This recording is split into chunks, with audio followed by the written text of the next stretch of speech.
జీవితంలో ఏదైనా పని చేసే ముందు 1-2 సార్లు ఆలోచించి చేయాలని మా అమ్మ నాకు ఎప్పుడు చెప్తూ ఉండేది. కానీ నేను మాత్రం ఏ మాట వినకుండా నాకు తోచింది నేను చేసుకుంటూ వెళ్ళిపోతూ ఉండేవాడిని. అందుకేనేమో ఈరోజు నేను ఇలా పరిగెట్టాల్సి వస్తుంది. అసలు ఎవడీడు, వీడెందుకు పరిగెడుతున్నాడు, వీడి కథ ఏంటి అని మీకు అనిపించిందా? అయితే మీకు నా గురించి తెలియాల్సిందే. నా ఈ పరుగుకు కారణం మీకు అర్థం అవ్వాల్సిందే.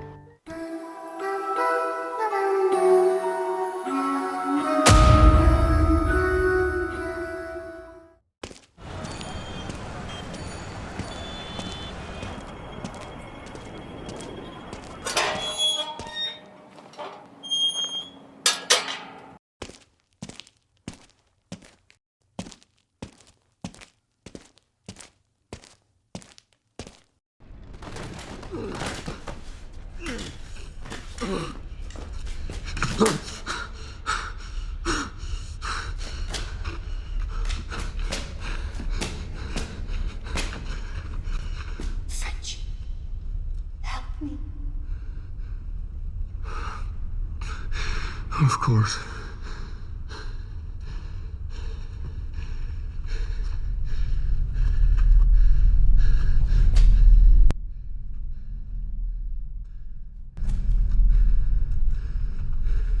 రే చింటూ, కాలేజీ నుంచి ఎప్పుడు వచ్చావు?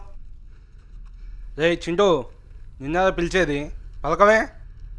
రే చింటూ, నిన్నేదా పిలిచేది? వీడికి ఇలా కాదు.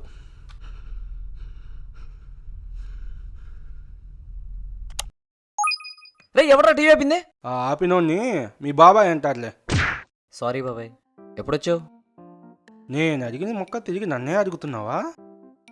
సరే కానీ ముందు టీవీ ఆన్ చేయ బాబాయ్, మంచి సీన్లో ఆపేసో. ఎందుకురా నీకు దయ్యాల సినిమాలంటే అంత పిచ్చి? సినిమాలంటే కాదు బాబాయ్, దెయ్యాలంటే మాత్రమే ఇష్టం. పెద్ద సైకోలాగా ఉన్నావు, అందుకే నీకోసం ఒక బుక్ తీసుకొచ్చా. ఏం బుక్ బాబాయ్? అదే మొన్న నువ్వు అడిగావుగా, టాకింగ్ టు హెవెన్ అనే బుక్. ఆ బుక్ తీసుకొచ్చా. ఏది?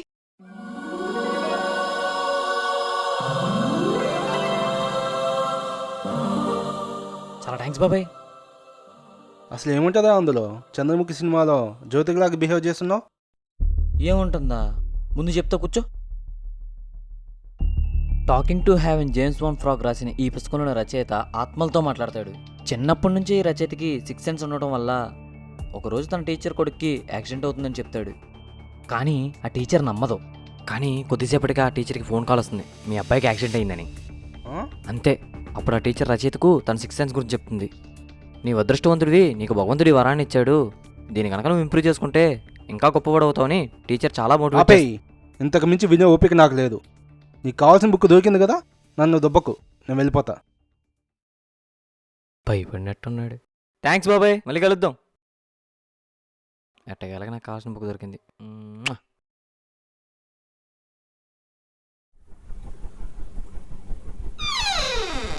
రే చింటూ, చింటూ బరడు పొద్దుకిన లెగవేంట్రా, లెగిచి రెడీ అవ్వు, కాలేజీకి వెళ్దు.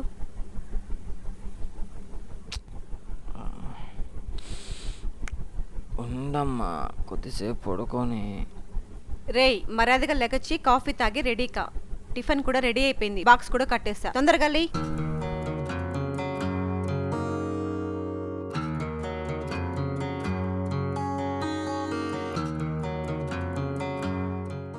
ఈరోజు మధ్యాహ్నం క్లబ్లో కలుసుకుందాం, ఏమంటావు? ఓకే, కానీ మా చెల్లికి చెప్పి రావడం మర్చిపోకు. సరే, అలాగే. సరే, వెళ్ళొస్తా. అంకుల్, ఏంటి చింటూ? ఈరోజు సాయంత్రం మీరు బయటికి వెళ్ళకండి, మీకు యాక్సిడెంట్ అవుతుంది. ఏంటి రవి, మీ వాడు ఇంకా మారలేదా? వాడంతేలే, వదిలి. సరే రవి, నేను వెళ్ళొస్తా. నేను చెప్పిన మాట నమ్మకుండా వెళ్ళిపోతాడేంటి? నానా మీరైనా చెప్పండి, అంకుల్కి ప్రమాదం ఉంది, నా 6 సెన్స్ చెప్తుంది. నువ్వు ముందు రెడీ అయ్యి నీ కాలేజీకి వెళ్ళు, నువ్వు నీ పిచ్చివాగుడు. వీడు మారడు. అక్కడ టాకింగ్ టు హెవెన్లో టీచర్ ఆ రైటర్ నమ్ముద్ది, కానీ ఇక్కడ మాత్రం వీళ్ళిద్దరు నన్ను నమ్మడం లేదు. అసలు అంకుల్కి యాక్సిడెంట్ అయితే తప్ప వీళ్ళు నన్ను నమ్మడట్లేరు. రేయ్ చూసిన చాలు, ముందెళ్ళి స్నానం చెయ్యి, నీళ్లు చల్లారిపోతున్నాయి. అమ్మా నేను చెప్పింది నీకన్నా అర్థం అవుతుందా? రే నీ పిచ్చి రాను రాను ముదిరిపోతుంది, వెళ్ళి స్నానం చెయ్యి ఫస్ట్. ఏంటి వీళ్ళు అసలు పట్టించుకోవడంలా? ఒకవేళ నేనే ట్రావెల్స్ టు హెవెన్ బుక్ చేద్దాం ట్రాన్స్లో ఉన్నానా? ఏమై ఉంటుంది? ముందు కాలేజీకి వెళ్ళొద్దాం.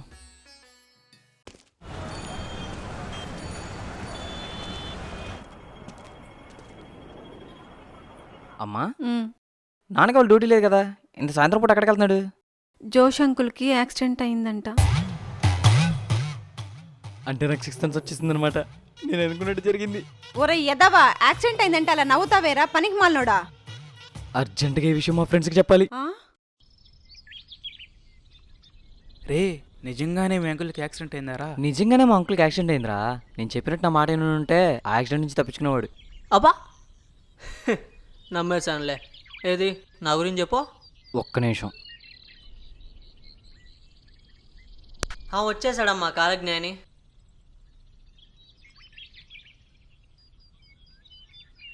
ఇప్పుడు నీ పైన కాకి రెట్టేస్తుంది. రే మన ఊర్లో కాకిలే లేవురా, కాకి ఎలా రా రెట్టేస్తుంది? రే వాడు చెప్పేవన్నీ సొల్లు మాటలు రా, నువ్వు కూడా వాడి మాటలు నమ్ముతున్నావా? ఏంటో ఈడు. ఏ, చి చి చి చి చి. నిజంగా నేడు చెప్పినట్టు జరిగింది నేను ఏంటి? చెప్పినట్టు జరిగింది. చూసావా కాకి రెట్టేసింది? అరే మామ ఇంకేమేమి ఉన్నాయిరా బుక్లో? చాలా చాలా విషయాలు ఉన్నాయిరా. చనిపోయాక మనిషి ఆత్మ అవుతాడని తెలుసు కదా, అవును. కానీ మనం ఆత్మలతో కూడా మాట్లాడొచ్చు. ఏం మాట్లాడుతున్నావురా? నిజంరా.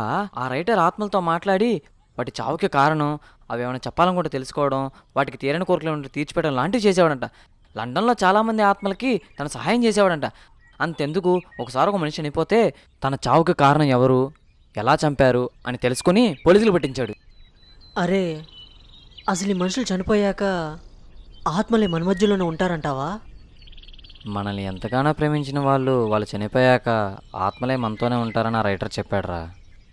ఎందుకో మా తాతగారు కూడా చనిపోయాక నాతోనే ఉన్నారని అనిపిస్తుంది. అయితే మనం కూడా ఆత్మలతో మాట్లాడి చూద్దామా? అదంతా పెద్ద ప్రాసెస్ రా. ఆ ప్రాసెస్ ఏందో ముందు చెప్పు, చిన్నదో పెద్దో మేము చెప్తాం. రీ దానికోసం ఒక ముగ్గు లాంటిది వేసి దాంట్లో దీపం పెట్టి మరీ పిలవాలరా. మళ్ళీ ఆత్మ వచ్చినాక భయపడకూడదు. ఏముంది, ఈరోజు ఆదివారం అమావాస్య, గోపి వాళ్ళ ఇంట్లో కూడా ఎవరు లేరు. ఈరోజు నైట్ వాళ్ళ ఇంట్లో ప్లాన్ చేద్దాం, ఏమంటావు? కానీ మా మమ్మీ వాళ్ళు రేపు వచ్చేస్తారు, మనం ఏం చేయను ఈరోజు నైట్ లోపలే చేసేయాలి. సరే రైతే. సరే కానీ మీ ఇంట్లో పంపిస్తారా? ఏముంది, కమెంట్ స్టడీస్ అని చెప్పి వచ్చేస్తా. సరే. సరే. లెట్స్ ఇన్వైట్ ఆత్మ.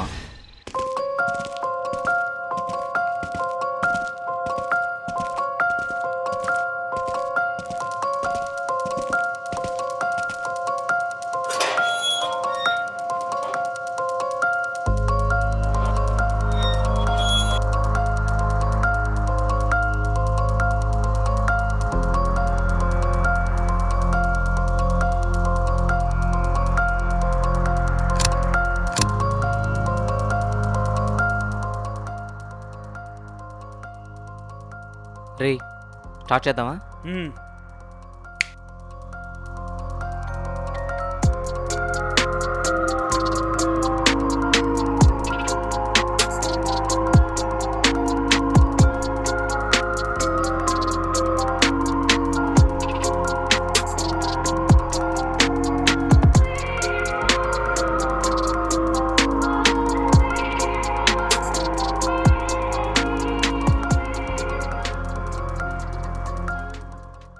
రే నేను ఇప్పుడు చెప్పేది చాలా జాగ్రత్తగా వినండి. దీనిని స్పిరిట్ గేమ్ అంటారు. ఇది స్టార్ట్ చేయాలంటే మనం ఒకరి చేతులు ఒకరు పట్టుకొని మనం ఎవరి ఆత్మనైతే పిలవాలనుకుంటున్నామో వాళ్ళ ఆత్మని 108 సార్లు పిలవాలి. ఒక్కసారి ఆత్మ వచ్చి వెళ్ళేంతవరకు మనం చేతులు ఎట్టి పరిస్థితుల్లో వదలకూడదు. ఒకవేళ వదిలామా ఆత్మ మనల్ని చంపేస్తుంది. సో కాబట్టి ఆత్మ వచ్చి వెళ్ళే వరకు ఎవరు కూడా ఎట్టి పరిస్థితుల్లో చేతులు వదలొద్దు. అర్థమైందా? ఓకేరా. ఓకే.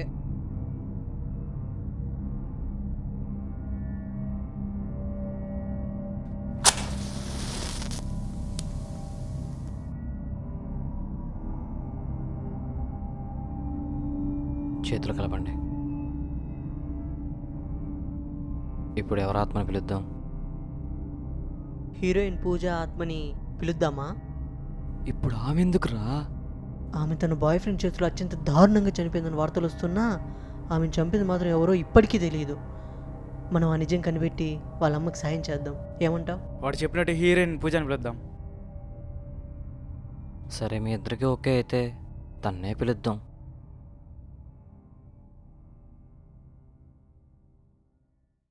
పూజ పూజ ఆత్మ ఎక్కడున్నా ఇక్కడికి రావాలి. పూజ ఆత్మ ఎక్కడున్నా ఇక్కడికి రావాలి. పూజ పూజ ఆత్మ ఎక్కడున్నా ఇక్కడికి రావాలి. పూజ ఆత్మ ఎక్కడున్నా ఇక్కడికి రావాలి. పూజ ఆత్మ ఎక్కడున్నా ఇక్కడికి రావాలి. పూజ ఆత్మ ఎక్కడున్నా ఇక్కడికి రావాలి. పూజ ఆత్మ ఎక్కడున్నా ఇక్కడికి రావాలి. పూజ ఆత్మ ఎక్కడున్నా ఇక్కడికి రావాలి. పూజ ఆత్మ ఎక్కడున్నా ఇక్కడికి రావాలి. పూజ ఆత్మ ఎక్కడున్నా ఇక్కడికి రావాలి. పూజ ఆత్మ ఎక్కడున్నా ఇక్కడికి రావాలి. పూజ ఆత్మ ఎక్కడున్నా ఇక్కడికి రావాలి. పూజ ఆత్మ ఎక్కడున్నా ఇక్కడికి రావాలి. పూజ ఆత్మ ఎక్కడున్నా ఇక్కడికి రావాలి. పూజ ఆత్మ ఎక్కడున్నా ఇక్కడికి రావాలి. పూజ ఆత్మ ఎక్కడున్నా ఇక్కడికి రావాలి. పూజ ఆత్మ ఎక్కడున్నా ఇక్కడికి రావాలి. పూజ పూజ ఆత్మ ఎక్కడున్నా ఎక్కడున్నా ఇక్కడికి ఎక్కడున్నా రావాలి. ఇక్కడికి రావాలి.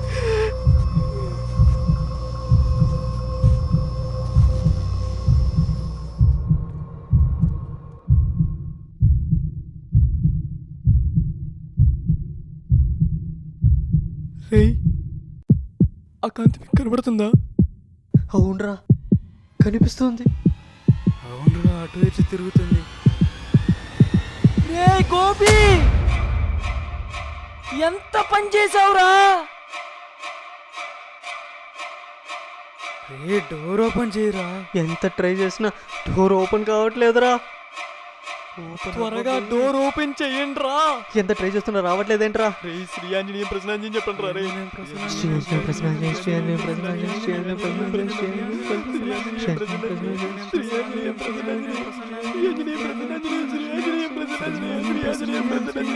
శ్రీ ఆంజనేయం.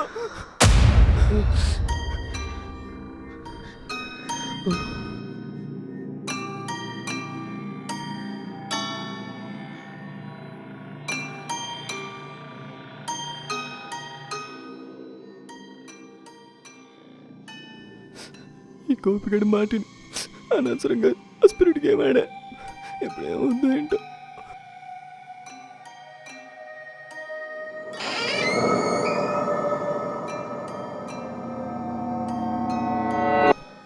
రే చింటూ, రారా బయటికి వెళ్దాం. అక్క, ఆ తలుపేసి లోపలికి రా. పిలుస్తుంటే అలా మూల కూర్చొని ఉంటావేంట్రా? ఏం కాలేదు, ముందు నువ్వు లోపలికి రా. ఏమైందిరా? అక్క, అసలు ఏమైందంటే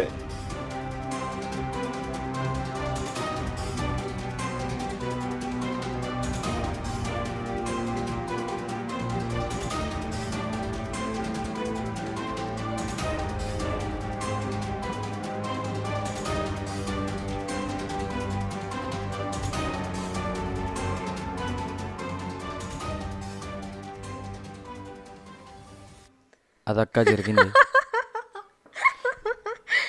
జరిగింది చెప్తే నవ్వుతుందేంటి? ఎందుకు నవ్వుతున్నావు? మరి నవ్వకేం చేయమంటావురా? దీనికి నా స్టోరీ చెప్పి తప్పు చేసినట్టున్నా. అరే, ఆ గదిలో ఒక కిటికీ కూడా లేదు. పైగా మీరు తలుపులు మూసేశారు. ఇంకా గాలి కూడా చొరబడే అవకాశం లేదు. గాలి లేనప్పుడు ఆక్సిజన్ ఉండదు, అందుకే క్యాండిల్ ఆరిపోయింది. ఆక్సిజన్ లేనప్పుడు మీ బ్రెయిన్ కూడా సరిగ్గా పనిచేయదు, అందుకే మీకు ఇల్యూషన్ కూడా క్రియేట్ అయింది. ఆ లైట్ కూడా ఒక ఇల్యూజనేరా. చాలాసేపు మీరు క్యాండిల్నే చూస్తూ ఉండడం వల్ల, ఇంకా ఆ గదిలో చిమ్మ చీకటి ఉండడం వల్ల ఫ్రేమ్ ఆఫ్ రిఫరెన్స్ లేక ఆ క్యాండిల్ లైట్ అటు ఇటు ఊగుతూ మీకు ఒక ఇల్యూజన్ క్రియేట్ అయింది. చలికాలం కాబట్టి తలుపులు బిగుసుకుపోతాయి, అందుకే మీరెంత లాగినా రాలేదు. దీనికే ఇంత భయపడిపోతే ఎలా రా చింటూ? ఏదో నువ్వు సైకాలజీ చదువుకున్నా కదా అని నా టెలిపతి గురించి నీకు చెప్తే ఏం జరగలేదంటావేంటి? అట్లాగైతే మన అంకుల్కి నేను చెప్పినట్లే యాక్సిడెంట్ అయింది కదా. ఆ రోజు నాన్న జోష్ అంకుల్ ఫుల్గా తాగి పార్టీ చేసుకుని మత్తులో ఉన్నారు. అదే మత్తులో నువ్వు చెప్పిన మాటలు గుర్తొచ్చాయేమో కానీ డ్రైవ్ చేస్తున్నప్పుడు యాక్సిడెంట్ అయింది. అంతే, నువ్వు దానికంతా ఫీల్ అవ్వకు.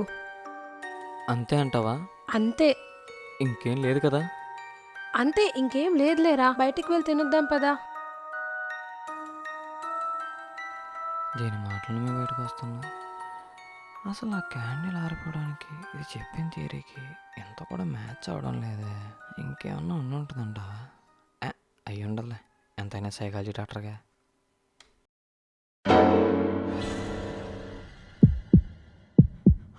అక్క, చూడు, ఏముంది అక్కడ? నీకేం కనపడలేదా? అట చూడే, హీరోయిన్ పూజనే. ఏం లేదు రారా.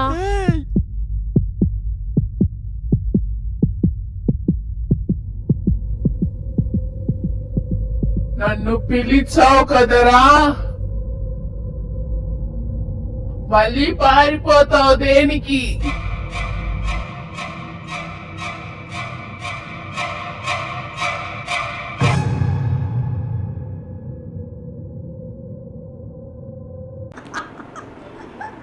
చెప్పగా ముందే నవ్వుతుందిరా.